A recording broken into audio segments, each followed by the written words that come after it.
Əmək pensiyaları haqqında qanuna əsasən hər ilin yanvar ayından əmək pensiyaları indeksasiya olunaraq artırılır. Bu ildə bütün növ pensiyaların artırılması nəzərdə tutulur. Artımlar təqribən neçə faiz olacaq?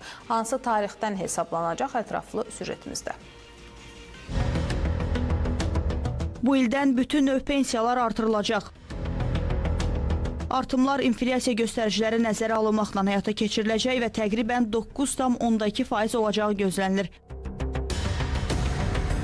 Bəs təqaüdçülər nə vaxtdan pensiyalarını artımdan ala biləcəklər? Millət vəkili Müşfiq Cəfərovun sözlərinə görə dəqiq vaxt Statistika Komitəsinin rəqəmlərindən sonra bəlli olacaq. Hazırki dönəmdə, yəni dekabr ayda hesablanmaqla yanvarın sonu, fevralın əvvəlləri bu Statistika Komitəsi tərəfindən verilən rəqəmlər də götürülərək hesablanması planlaşdırılır və fevral ayında çox böyük ehtimal ki, yəni bu elan olunacaq və artımlar təbii ki, gözlənilən artım təxminən 9,1-9,2%-dir.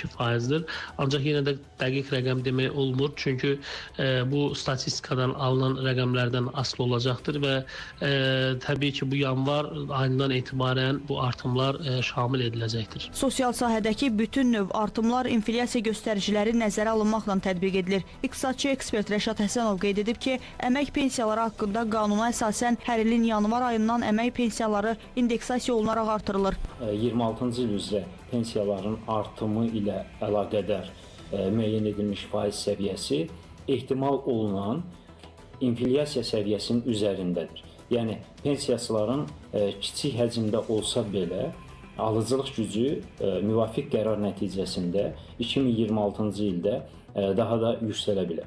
Nəzərə almaq lazımdır ki, 2026-cı ildə Azərbaycan hökuməti 5,4%, Mərkəzi Bank 5,7% ətrafında qiymət artımı proqnozlaşdırır və 9% pensiyaların təxminən artırılması bu qiymət artımları ilə müqayisədə daha yüksəkdir və dolayısıyla alıcılıq gücünü müsbət mənada dəstəkləyə bilər. O da qeyd edilib ki, artımlar məlum olduqdan sonra yanvar ayının artımı da fevral ayının əmək pensiyası ilə birgə vətəndaşlara ödəniləcək.